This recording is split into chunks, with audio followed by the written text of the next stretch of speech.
Assalamualaikum warahmatullahi wabarakatuh. Alhamdulillah wa syukurillah wa la hawla wa la quwata illa billah. Asyhadu an la ilaha illallah wahdahu la syarikalah wa asyhadu anna Muhammadan abduhu wa rasuluh alladzi la nabiyya wa la rasula ba'da. Pemirsa yang dirahmati Allah Subhanahu wa taala, doa, puji dan syukur kami panjatkan pada Allah Subhanahu wa taala. Semoga kita dalam keadaan sehat walafiat, dilapangkan hati dan rizki kita, serta dapat menunaikan segala tugas-tugas kita baik sebagai hamba Allah maupun khalifatullah. Terlebih dahulu kami ingin menyampaikan terima kasih kami kepada pemirsa yang telah mendukung channel kami dengan subscribe, like, share dan komennya. Semoga Allah jadikan dukungan pemirsa menjadi sebuah pahala infak dan sodakoh abadi. Pada pemirsa yang belum bergabung, marilah kita sama-sama membangun channel peradaban ini demi kemajuan dakwah Islam dan pencerahan umat. Pemirsa yang dirahmati Allah Subhanahu wa taala, adapun pembahasan kita kali ini adalah Al-Mudaththir, yaitu sebagai ayat landasan operasional untuk terjun ke gelanggang bagi seorang pendakwah dan penyiar al-haq atau kebenaran, yaitu al-Islam. Menurut Muhammad bin Ahmad bin Abi Bakar bin Faraj al-Ansari al-Qurtubi, ya ayyuhal mudaththir, artinya hai orang-orang yang telah berselimut dengan pakaiannya, yaitu menutupi dirinya dengan selimut dan tidur. Ya ayyuhal mudaththir, asal katanya al-muddatsaru, kemudian huruf ta diizhamkan kepada huruf dal karena keduanya sejenis. Ahmad bin Abi Bakar tetap membacanya sebagaimana aslinya, yaitu al-muddatsaru. Bin Abdillah al-Ansari, termasuk sahabat Rasulullah SAW, menceritakan tentang Rasulullah SAW tentang suatu bagian wahyu yang turun. Beliau SAW dalam ceritanya itu, sedang aku tengah berjalan, aku dengar suara dari langit, kemudian aku angkat menengadahkan kepalaku, tiba-tiba malaikat yang datang kepadaku di Gua Hiro. Malaikat itu dalam keadaan duduk di atas kursi antara langit dan bumi. Rasulullah SAW bersabda, aku diliputi rasa takut, maka aku pulang. Aku katakan, zamiluni, zamiluni, selimuti aku, selimuti aku. Fadat siruni, kemuli aku. Kemudian Allah tabaraka wa ta'ala menurunkan wahyu, yaitu surat Al-Mudaththir ayat 1 sampai ayat 7. Dalam riwayat lain, Jabir berkata, aku ceritakan kepada kalian apa yang telah diceritakan Rasulullah SAW kepada kami. Beliau bersabda, aku beriktikaf di Gua Hiro selama 1 bulan. Maka tatkala aku telah menyelesaikan iktikafku, aku turun hingga aku berada di kantung lembah. Kemudian aku dipanggil. Aku memandang ke depan, ke belakang, ke kanan dan ke kiri. Aku tidak melihat seorang pun. Kemudian aku dipanggil lagi dan aku pandangi, tidak seorang pun aku lihat. Kemudian aku dipanggil lagi, maka aku angkat tengadah kepalaku. Tiba-tiba dia yang memanggilku ada di atas tahta di awan-awan, yakni Jibril alaihi salam. Maka aku jadi sangat gemetaran. Aku datangi Khadijah. Aku katakan, selimuti aku, selimuti aku, sirami aku dengan air. Maka Allah menurunkan wahyu, yaitu surat Al-Mudaththir 1 sampai 7. Al-Qusairi Abu Nashr mengatakan, disebutkan bahwa telah sampai kepada beliau perkataan orang-orang kafir Makkah, "Kamu tukang sihir." Hal itu membuat beliau merasa sedih dan merasa demam. Maka beliau berkemul dengan pakaiannya. Kemudian Allah Subhanahu wa taala berfirman, "Kum fa'anzir." Bangkitlah dan beri peringatan. Artinya, jangan kamu dibuat pikiran akan perkataan mereka dan sampaikan risalah ini kepada mereka. Diriwayatkan pula bahwa Abu Lahab, Abu Sufyan, Al-Walid bin Al-Mughirah, An-Nadir bin Al-Harits, Umayyah bin Khalaf, dan Al-Ash bin Wa'il, dan Mut'am bin Adi setelah berkumpul, mereka mengatakan, para duta suku-suku bangsa Arab telah berkumpul pada hari-hari haji. Mereka saling bertanya-tanya tentang Muhammad, sedangkan Anda semua berselisih pendapat dalam menyampaikan berita kepada mereka. Ada yang mengatakan dia gila, yang lain mengatakan dia tukang tenung, ada yang lain juga lagi mengatakan dia tukang syair. Padahal orang-orang Arab tahu kalau semua sebutan itu tidak akan bersama-sama ada pada diri satu orang, yaitu Muhammad. Maka jadilah mereka memberikan sebutan kepada Muhammad dengan satu sebutan yang mereka sepakati, sehingga orang Arab akan menyebut Muhammad dengan sebutan itu. Kemudian seorang laki-laki berdiri dan berkata, "Tukang sihir."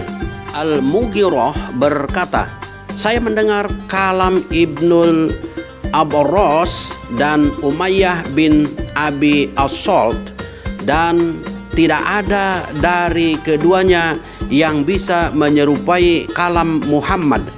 Kemudian mereka berkata, "Tukang tenung." Al-Mughirah berkata, "Tukang tenung ada benarnya dan ada pula dustanya, dan sejak semula Muhammad itu tidak pernah berdusta." Kemudian yang lain berdiri dan berkata, "Gila." Al-Mughirah berkata, "Orang gila itu mengganggu orang lain, dan Muhammad sejak semula tidak pernah mengganggu orang lain." Kemudian Al-Walid pulang ke rumahnya. Mereka pada mengatakan Al-Walid bin Al-Mughirah telah menjadi orang Sabi'i. Kemudian Abu Jahal menemuinya dan berkata, "Kenapa kamu ini, hai Abu Abdi Syams? Bangsa Quraisy semua sepakat untuk kamu tentang sesuatu urusan yang mereka serahkan kepada kamu. Mereka menganggap kamu punya kepentingan tertentu dan kamu menjadi pengikut agama Syafi'i." Berkatalah Al-Walid, Tidak layak bagiku, tidak ada kepentingan seperti itu. Tetapi aku sedang berpikir tentang Muhammad. Maka aku katakan, tiadalah Muhammad itu tukang sihir. Dikatakan bahwa orang menjadi centang perenang pendapatnya antara bapak dan anaknya, antara saudara dengan saudaranya, antara orang perempuan dan suaminya. Maka aku katakan dengan tegas, sesungguhnya dia tukang sihir. Tersiarlah sebutan tukang sihir itu ke sekalian masyarakat luas, dan orang meneriakan, "Muhammad tukang sihir." Kemudian Muhammad Rasulullah SAW pulang ke rumahnya dengan sedih. Lalu beliau berkumul dengan selimutnya. Maka Allah turunkan wahyu, yaitu surat Al-Mudatsir. "Ya ayyuhal mudatsir, qum fa'anzir, wa rabbaka fakabbir, wa siyabaka fatahhir, warrujaja fahjur, wa la tamnun tastaksir, wa li rabbika fasbir." Firman Allah, "Ya ayyuhal mudatsir," merupakan sapaan yang dihaluskan dari Yang Maha Mulia kepada yang dicintainya ketika memanggilnya dengan menyebutkan ihwalnya, mengibaratkannya dengan sifat yang tidak mengatakan hai Muhammad dan hai Fulan untuk mempuitiskan dengan lemah lembut dan halus dari Rabb-Nya, sebagaimana dan demikian pula sebelumnya dalam surat Al-Muzammil. Seperti itu pula kata Nabi Sallallahu Alaihi Wasallam, misalnya ketika membangunkan Ali bin Abi Thalib yang sedang tidur di masjid dengan perkataan kum ya Aba Turab. Kata Aba Turab adalah pengganti kata Ali yang saat itu keluar rumah dan tidur di masjid karena marah kepada Fatimah disebabkan baju mantelnya jatuh dan terkena debu. Tafsir Al-Qurtubi Al-Jami' li Ahkamil Quran surat Al-Mudatsir. Walaupun Al-Mudatsir itu hanya sebutan, tetapi apabila difahami lepas latar belakangnya dan prospek sejarahnya yang harus dibangun di masa datang, maka Al-Mudatsir hanya akan bermakna indah seperti syair, sebagaimana yang dituduhkan bangsa Quraisy dengan yel-yelnya saat itu. Akhirnya tidak mempunyai bobot yang harus diwahyukan dari Rabb al-Alamin kepada nabinya sebagai misi risalah. Ia akan tetap indah dinikmati nilai puitisnya, hasanah sastranya, dan tetap akan menjadi kekayaan sastra yang unggul di sepanjang zaman. Namun, yang demikian itu tidak cukup untuk menerimanya dengan keimanan dan ia hanya akan disambut dalam pengertian lepasnya dari misi wahyu secara keseluruhan. Oleh karena itu, bagi orang yang beriman, hendaklah ia diterima dengan sebenarnya sebagai wahyu yang disikapi keimanan dan difahami bahwa pengertian Al-Mudatsir tidak terlepas dari latar belakang mengapa beliau berkemul atau berselimut. Disebut Al-Mudatsir karena beliau dicekam kegetiran akibat reaksi orang-orang Arab saat itu yang merasa kompak menentang misi yang disampaikan beliau, yaitu misi tauhid yang beliau dakwahkan setelah beliau menerima wahyu yang pertama. Padahal beliau harus membawa perubahan pada masyarakat sebagaimana yang tugasnya diembankan oleh Allah Subhanahu wa taala kepadanya sebagai nabi dan rasul. Pola kehidupan masyarakat yang dicita-citakan sejak diwahyukannya surat Al-Qalam. Sedangkan pola kehidupan masyarakat Arab saat itu dipandang oleh beliau setelah mendapatkan penyucian diri dengan wahyu surat Al-Muzammil, alangkah sangat kotor, sesat, jahiliyah, dan gelap. Jika bukan kekuatan dari Yang Maha Kuat, Maha Perkasa, lagi Maha Agung, pastilah beliau sebagai pembawa risalah dakwah ini tenggelam oleh kuat beruratnya tradisi dan tren kehidupan jahiliyah saat itu. Di luar rencana, rekayasa dan konspirasi dari Zat yang Maha menguasai segala makar, maka tidak ada logika canggih termutakhir yang bisa merasionalkan secara akal sehat dapat merubah kemustahilan menjadi kenyataan sejarah, merubah darah daging jahiliyah menjadi peradaban yang suci yang diridhai Allah Subhanahu wa taala. Karena itu pengertian Al-Mudatsir yang nilai dan bobot persoalannya tak terbatas atau tak sebatas wilayah kerja, kemampuan akal dan daya upaya manusia saja. Itulah diperlukannya misi kekuatan wahyu. Tidak cukup hanya sebagai syair atau sihir karya ulung seseorang yang bernama Muhammad. Pemirsa yang dirahmati Allah Subhanahu wa taala, ketika Rasulullah mendapat reaksi dari masyarakat yang tidak siap menerima perubahan kepada kehidupan yang sendinya lebih kuat, lebih bermartabat, yang beradab, suci dan diridhai oleh Allah Subhanahu wa taala, pembawa risalah Islamiyah bukanlah orang yang buta ma'rifat la ilaha illallah, tidak pula gelap pandangan ke depan membawa perubahan dengan cita-citanya yang tidak bisa menerima kenyataan.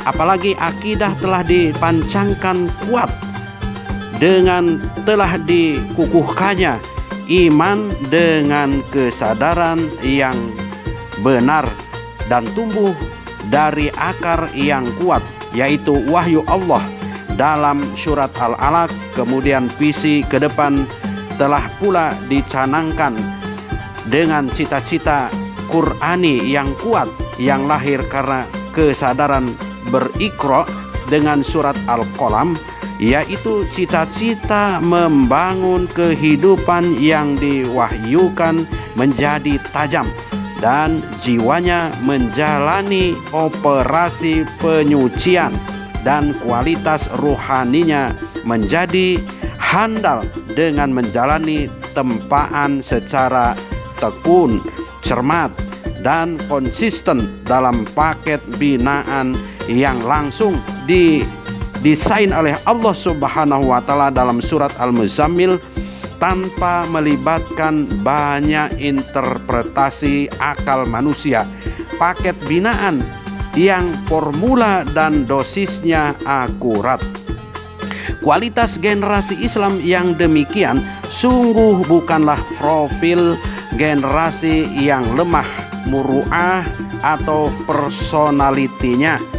Kenyataan sejarah menunjukkan kekuatan akidah yang benar, cita-cita yang kuat berdasarkan visi yang diwahyukan, rohani dan moralitas yang kuat berpondasikan ibadah dan penyucian diri dengan paket pembinaan wahyu merupakan kekuatan setiap kepribadian yang tak terbendung dengan kekuatan senjata apapun.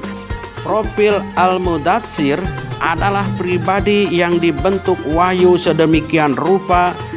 Adakah yang mampu merubah tabiat buruk, lemah, zalim, keluh kesah, putus asa, marah, tergesa-gesa, sombong, dan tidak sabar menjadi pribadi yang mulia, ikhlas, sabar, jujur, dan amanah? Itu kekuatan yang melebihi yang diwahyukan Allah Subhanahu wa taala. Wahyu yang menyebutkan Al-Mudatsir bukanlah wahyu yang pertama. Pribadi yang pertama disebut Al-Mudatsir itu adalah Al-Amin. Tidak ada yang membuatnya kerdil muruahnya. Kelak profil Al-Mudatsir terbukti pribadi yang terbesar pengaruhnya di dunia, membawa perubahan yang mendasar menyeluruh dan dalam kurun kegenerasian yang singkat tak tertandingi oleh tokoh dunia manapun. Apalagi dengan tumbuhnya generasi muslim seperti itu di tengah-tengah masyarakat. Kenyataannya, opini masyarakat menjadi bulat memberikan reaksi yang pada saatnya menjadi aksi massa. Kekuatan rakyat begitu mendapatkan formulator isu utama seperti Al-Walid bin Al-Mughirah. Dalam pandangan yang dipicikkan oleh hawa nafsu, dianggapnya orang-orang beriman itu lemah muruahnya, padahal yang benar tidak demikian. Tidak pelak lagi akan tetap diselimuti oleh pandangannya bahwa alangkah kuat argumentasi jahiliyah mereka, kekuatan masyanya, dan moral force-nya apabila tidak segera berpihak kepada kekuatan Allah Subhanahu wa taala.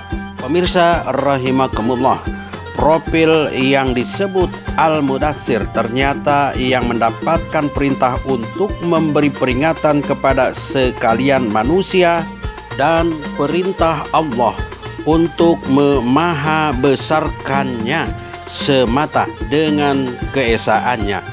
Komando yang datangnya tidak dari pihak yang kerdil dan naif, yang sangat membutuhkan potensi sumber daya insani yang kualitas iman, cita-cita Qur'ani, dan kualitas rohaninya ilahiyah. Demikian pula sebaliknya, potensi sumber daya insani yang kualitas iman, cita-cita Qur'ani, dan kualitas rohaninya ilahiyah itu hajatnya hanya untuk menerima komando yang datangnya dari Allah Subhanahu wa Ta'ala. Apabila tidak terjadi titik temu yang saling menghajatkan satu dengan lainnya, maka tidak terjadi peristiwa sejarah mengaktualisasikan nilai-nilainya yang terjadi pada Rasulullah SAW dan sekalian para sahabatnya. Terbentuknya kualitas iman, cita-cita Qur'ani, dan kualitas rohaninya yang ilahiyah yang telah diproses dengan tarbiyah Rabbani wahyu Allah Subhanahu wa Ta'ala apabila didaya gunakan untuk komando yang tidak ilahiyah menjadi mengerdil, naif, dan kontraproduktif. Bisa dikatakan tidak proporsional, salah pasang, atau malpraktek. Tidak proporsional dalam melaksanakan ibadah yang menjadi tiang jalan hidup Islami sekaligus rukun Islam seperti sholat. Dikatakan oleh Allah Subhanahu wa Ta'ala, celaka akibat salah pasang dengan akhlak tercela, yaitu riya. Ketidakikhlasan tidak dalam misi dan cita-cita membangun tata kehidupan bersama yang diridhoi Allah Subhanahu wa Ta'ala.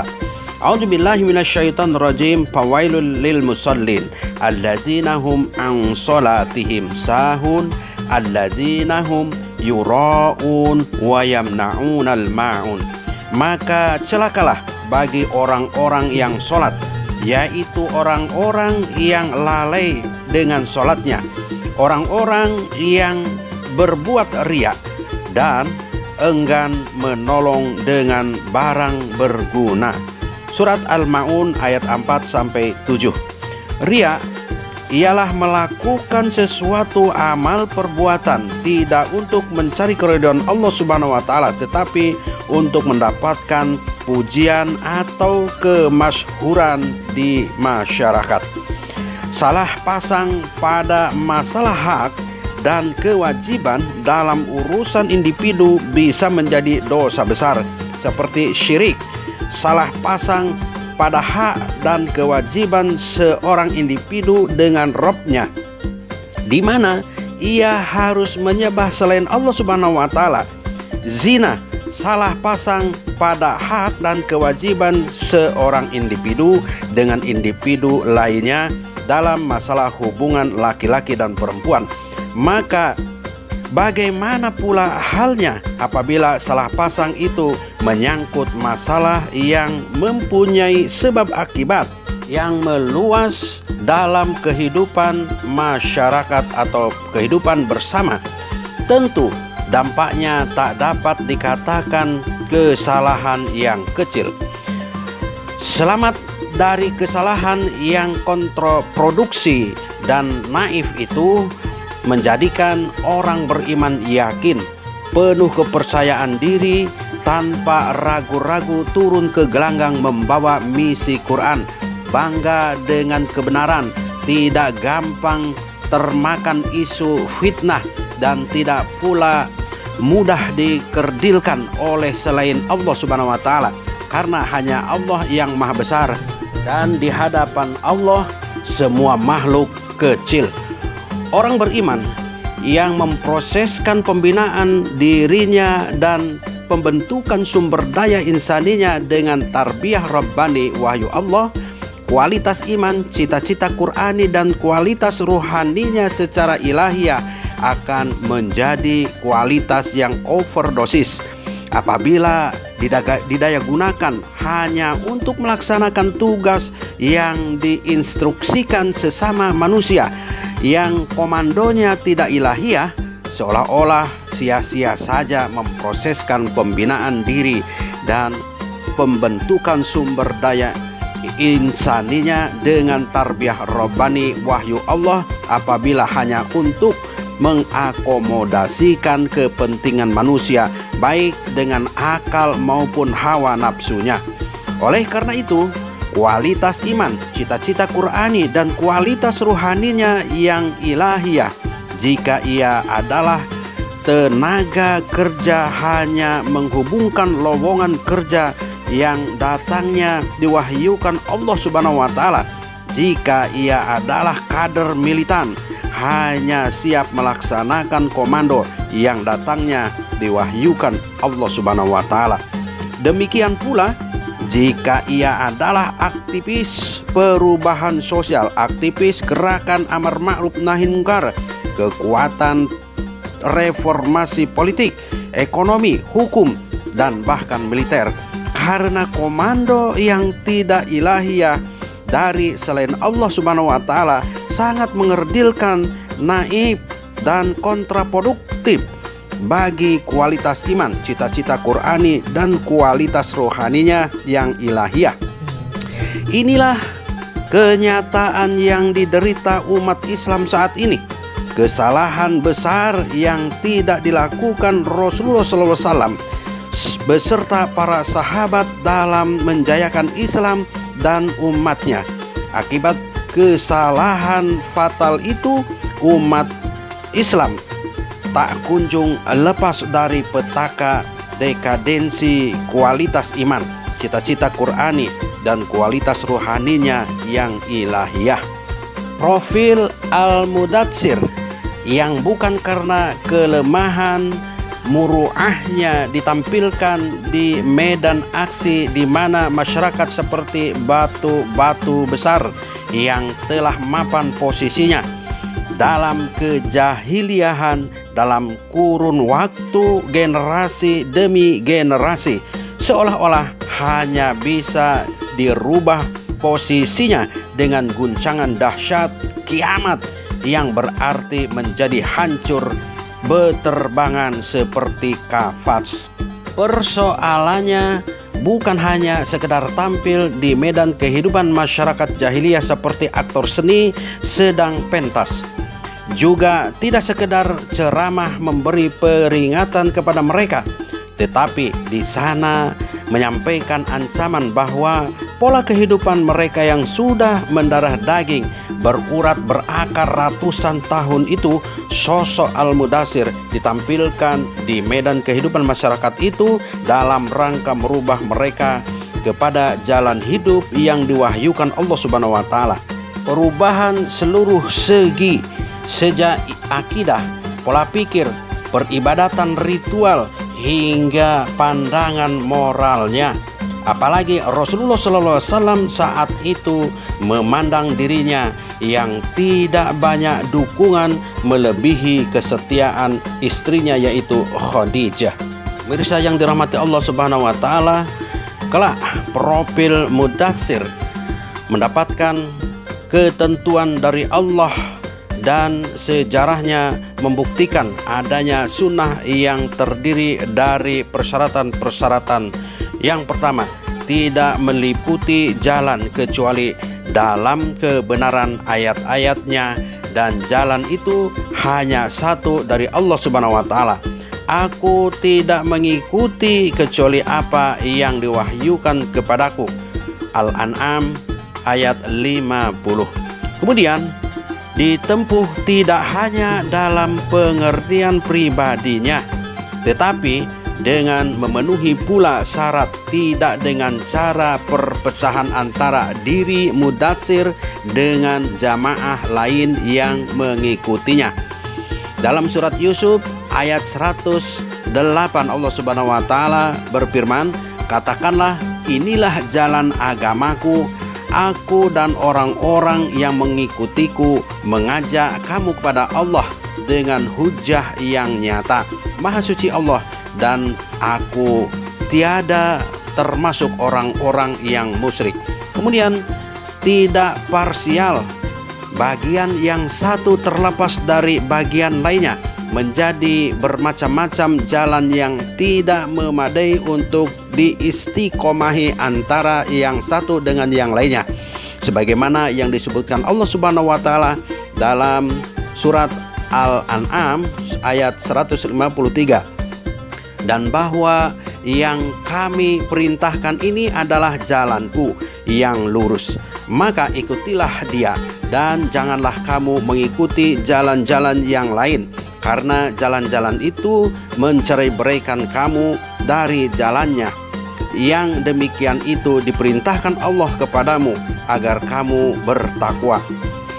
Jalan yang hanya satu itu ditempuh oleh Al-Mudatsir beserta orang-orang mukmin dalam satu kesatuan jamaah, dalam satu kesatuan jalan, dan dalam satu kesatuan sumber yang diwahyukan, tidak dengan memecah belah kesatuan misi antara Rasul yang satu dengan Rasul yang lain, sebagaimana disebutkan Allah Subhanahu wa taala dalam surat Al-Baqarah ayat 285, yang artinya Rasul telah beriman kepada Al-Quran yang diturunkan kepadanya dari Rabb-nya. Demikian pula orang-orang yang beriman, semuanya beriman kepada Allah, malaikat-malaikat, kitab-kitab, dan rasul-rasulnya. Mereka mengatakan, kami tidak membeda-bedakan antara seseorang pun dengan yang lain dari rasul-rasulnya. Wallahu a'lamu bissawab. Assalamualaikum warahmatullahi wabarakatuh.